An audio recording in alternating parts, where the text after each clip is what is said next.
From personal experience and growing up in small towns my entire life, I can surely tell you they keep some dark secrets. Welcome back to the swamp, my friends, and welcome if you're new. Today I'm going to be sharing some creepy and allegedly true small town horror stories sent in by viewers just like you. As always, if you have a story that you would like to share in a future episode, be sure to submit your story at swampdweller.net or the email you can find in the description down below. If you're new to the swamp, be sure to subscribe and join us and hit that like button. Now, let's get into these creepy and allegedly true small town horror stories that'll freak you out tonight.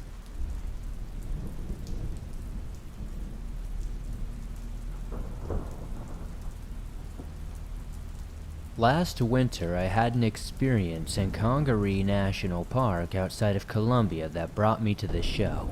It's a beautiful boardwalk that goes through the swamps and the cypress forest in them. If you look it up on the internet, this story will make some more sense. I lived in Columbia, South Carolina, and frequented Congaree National Park, so I'm rather familiar with the area. I often would jump the fence and walk the boardwalk at night, as it's super peaceful to walk the swamp and hear all the wildlife. They don't typically have rangers or guards after hours, so I was always alone. The last time I did this was in October of 2021. I took my usual stroll with a flashlight.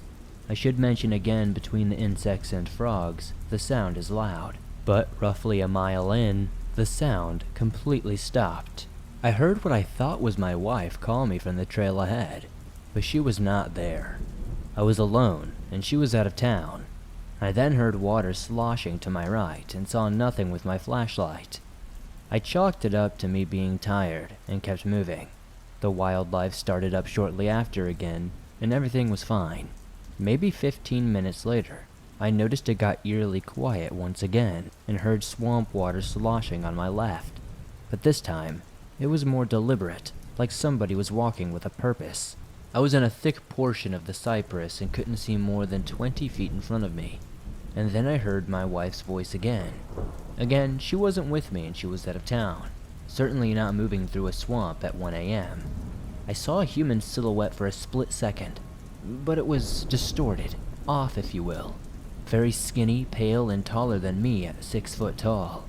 I noped the hell out of there and ran almost 2 miles back to my truck and didn't slow up until I heard the wildlife again.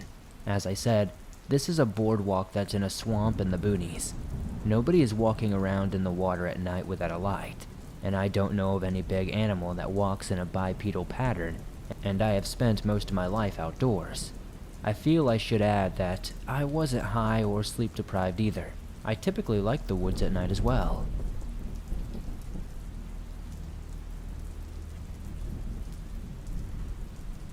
I am 25 years old. I'm a man from the Midwest of the United States, and this is my account of the strangest thing I've ever seen while on this planet so far. When I was much younger, I lived with my parents and 2 brothers in a trailer park in the middle of a small Midwestern town in northern Missouri. Our trailer was at the end of the park, but was still surrounded by the neighboring houses along the 4-way intersection with stop signs our trailer set at. One afternoon, while the sun was still in the sky, my 2 brothers and I went outside in our tiny yard by the road and were playing in a water sprinkler while my parents were inside.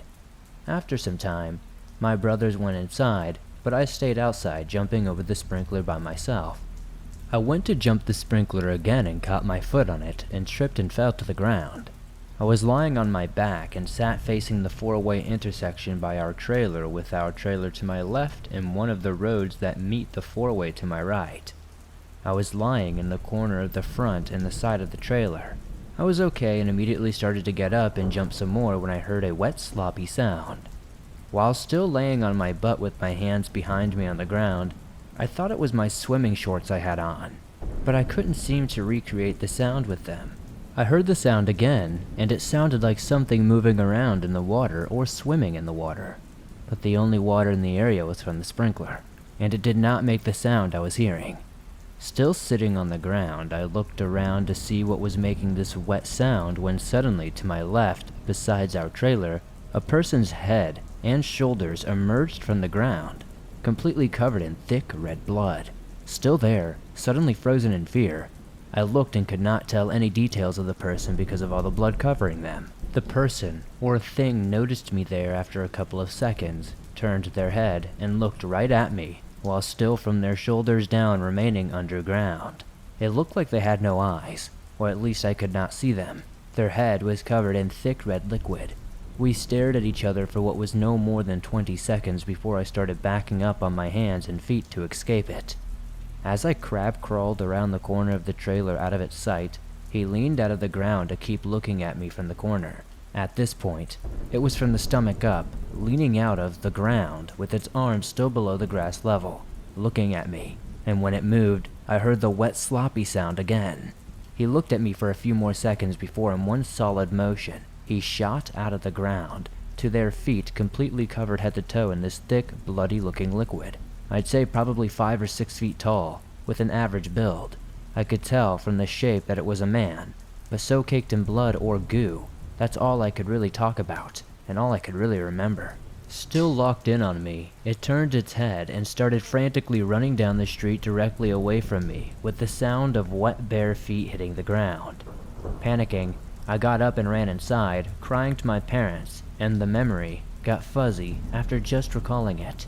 I have no idea what this thing was, where it came from, or why it came to be.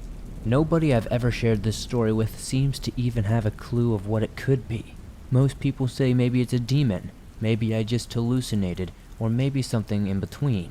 I'd love to know your thoughts in the comments down below. I'll probably never truly know, but my mind is always with many questions when I think about this experience.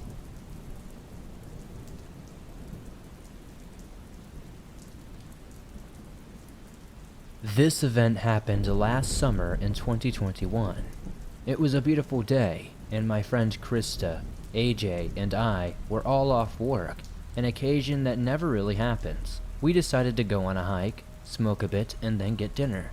It was a fantastic day, but we wanted to keep it going. We all wanted to do something spooky and exciting. We live in a small town on the border of Maryland and West Virginia, so things got boring quickly, especially in a place with no nightlife. We spent some time researching some creepy places we could drive to. We read about a back road where 2 girls were murdered and decapitated outside a college town in West Virginia. The stories say at night you can see the 2 girls searching for their heads on the roadside. We must have driven for about an hour looking for this road, but nothing exciting happened when we finally found it. None of us wanted to waste our time searching anymore, so we drove to an allegedly haunted cemetery about an hour away. The cemetery has over 14,000 graves and has a rather creepy history.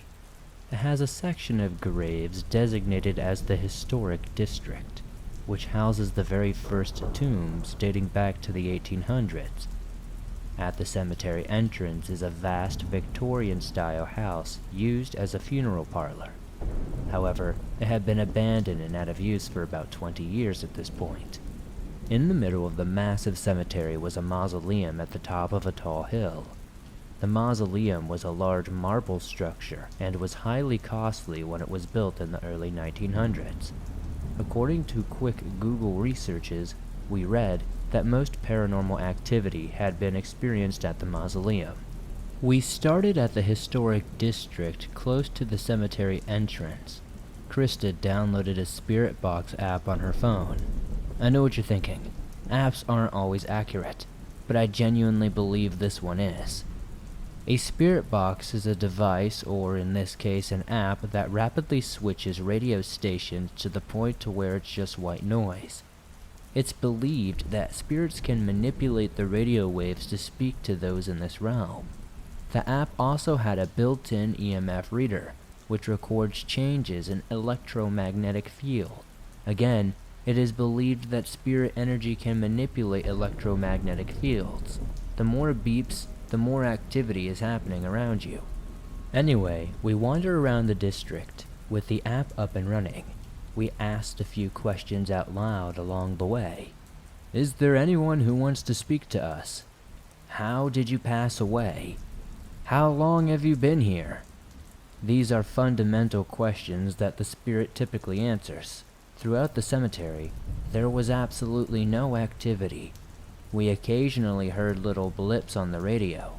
We even made out the words hello and savior, but other than that, it was rather quiet.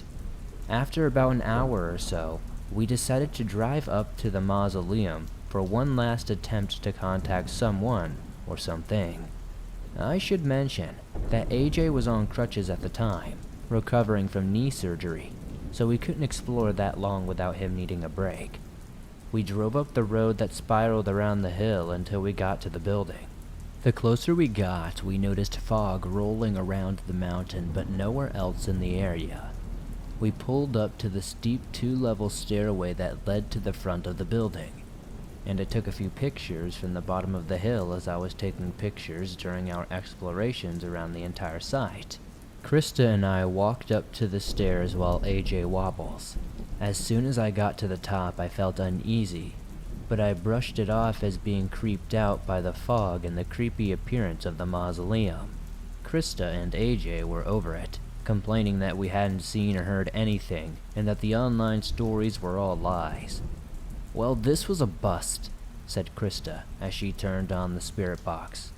"Is there anyone here that would like to speak to us?"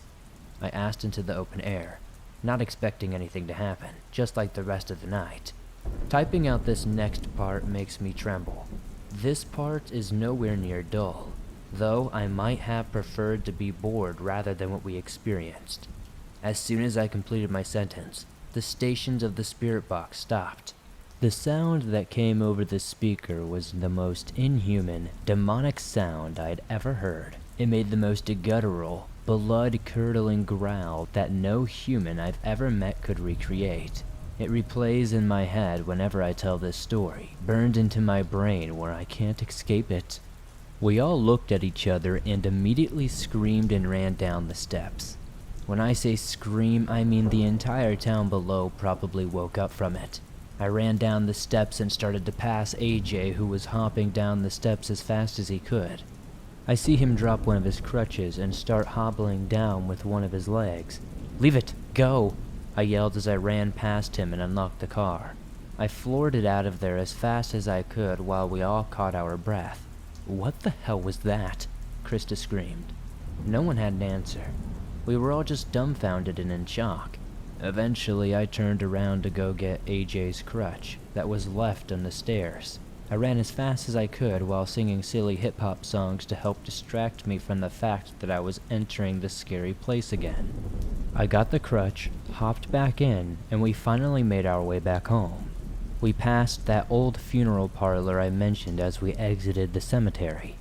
As we drove by, we saw the lights flicker on and off 3 times. Isn't that place supposed to be abandoned?" AJ asked with uneasiness in his voice. "I don't think any of this place is abandoned," I said as we got onto the highway. When we got home, we looked at the pictures we had taken. All of my photos around the cemetery turned out clear and had no real abnormalities, aside from a few quote-unquote orbs, though I'm skeptical about them.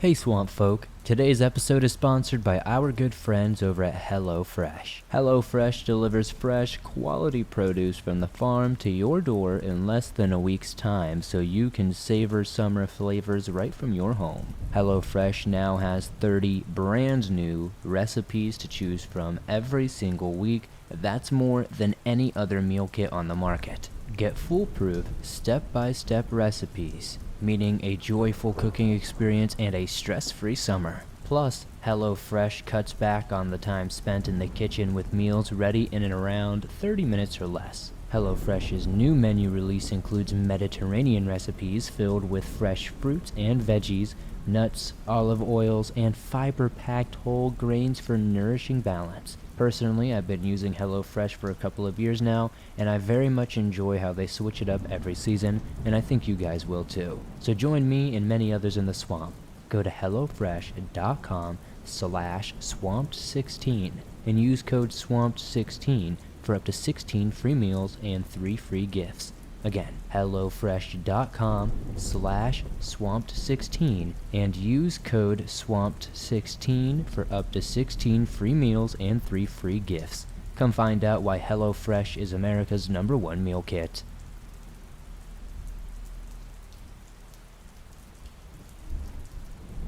I've been friends with this guy named Ryan for 8 years now. We met in 4th grade. We just finished our junior year of high school. He and I have both been a fan of random walks for quite some time. We've been doing it for a couple of years now during the winter, spring, summer, and fall. Safe to say we love taking walks. He lives a few blocks away from a cemetery. We go straight 2 blocks to get there and take a right down a hill. There's this bridge we go through, then there's the cemetery. It's on a large hill, so most of it is not very visible unless you're up there. We got a little distant during our 8th grade year and didn't hang out too much. I became the popular kid, which was shocking since I've always been an introvert. But anyways, I digress. The point I'm making is we didn't go on many walks together. We rekindled our friendship our first year when COVID hit. We hung out more and talked more.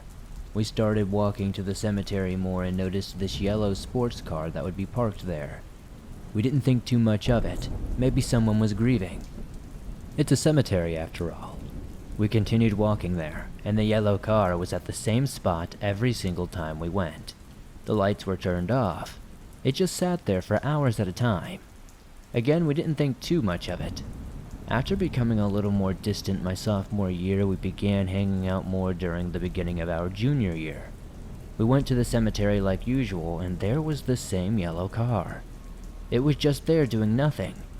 We both know it wasn't a worker since the vehicle just parked in the middle of the path you can drive through, not at the parking lot near the buildings. But we still carried on. Fast forward to May of 2022, we were just about to finish our junior year. We went to the cemetery at around 9 p.m. since I got a job at a pizza place in January. I always worked 4 to 9, sometimes 4 to 8. Every weekday besides Thursday. We walked like usual, talking about true crime, how dry our love lives are, and about movies coming out soon. We noticed the car wasn't there for once. The cemetery has a lot of hills and stretches out. There are maybe a few thousand graves with still a lot of room. You must walk up a mountain to get to the main area, and most of the graveyard is still not visible because of the hills. We continue walking to where the car usually parks, since we've never been there. We continue talking about our issues and notice a vehicle driving in the path. We didn't think too much of it, but when it came close to us, we saw that it was yellow. The same type of headlights, the same license plate. It was dark out then, so we relied on our flashlights on our phones. We got a little freaked out but carried on. We walked a little bit more until the yellow car stopped at its usual place. We stopped roughly 30 feet away from the vehicle for a second with our flashlights. We heard the door open and footsteps approach us. We freaked out and shut off our phone. We bolted away. We were faster than the person, but we knew they were running after us. I asked Ryan in a whisper if he brought pepper spray with him, and of course he didn't bring it the one time that we needed it. We hid behind big gravestones for a minute, waiting to see if this person would run by, but they didn't come. They must have given up. We waited for a couple of more minutes and bolted out of the cemetery, entirely out of breath. We joked about it a little since before we went into the graveyard we said, "Imagine if something terrifying were to happen to us."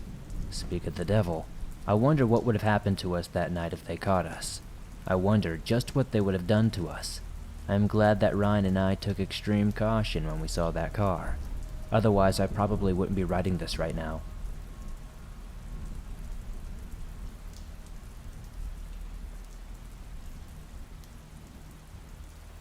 Many people have asked me what I think caused this experience, and I don't really have an answer. So, in an attempt to explain, let me tell my story. I'm not really religious or spiritual, however, I simply can't ignore what happened. This happened in 2010. When I met the woman who would later become my wife, we started renting a small house in a rather small town. I was in the process of beginning a new job and circumstances prevented me from staying in the house with her for the first week. We would talk on the phone each morning during my drive to work. She would explain to me each morning that she had struggled to sleep the previous night. She described sounds that kept her awake. It sounded like someone was running through the house. Objects were falling off the kitchen counter. Doors were slamming. After 3 days, I decided to go ahead and move in with her. I was convinced that someone was breaking in and harassing her. However, she was confident that she was sharing the house with a ghost. I took off work on the 3rd day. It took me about 8 hours to get everything moved in. I was taking a break on our bed, still fully dressed, when I felt something or someone tugging on my pant leg. I remained motionless, hoping that it would happen again.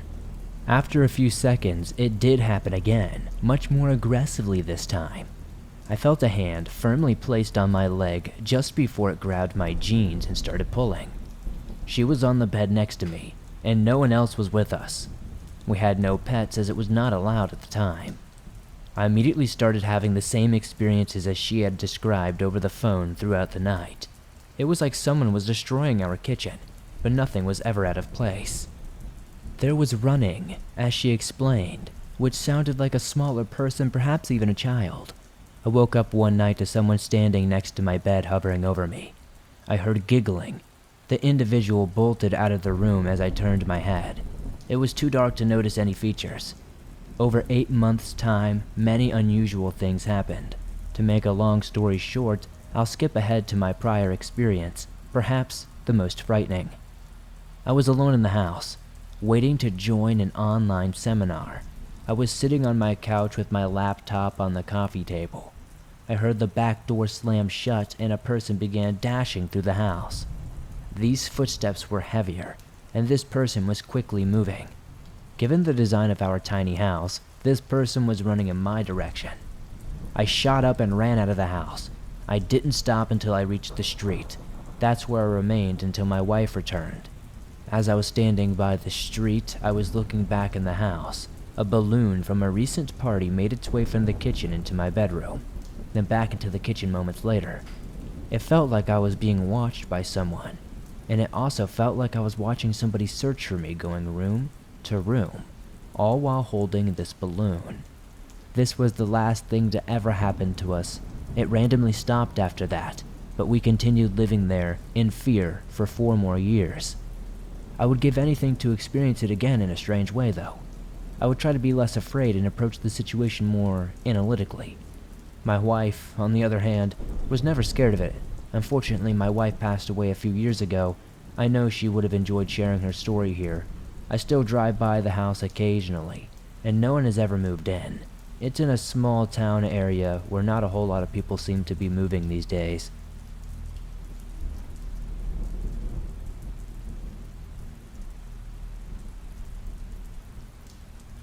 Thanks for listening to these creepy and allegedly true small-town horror stories sent in by viewers just like you. As always, if you enjoyed these stories, please be sure to hit that like button as it helps me out a ton. The more likes this episode gets, the more YouTube promotes it in the algorithm, and that's incredibly helpful to the swamp growing. If you're listening to this on Apple Podcast or Spotify, please give this a 5-star rating over there, as it helps me grow on those platforms. It's incredibly appreciated. If you're new to the swamp, why not join us? Hit that subscribe button and turn on notifications to never miss a new episode, as I upload them nearly every single day, and all things natural and supernatural.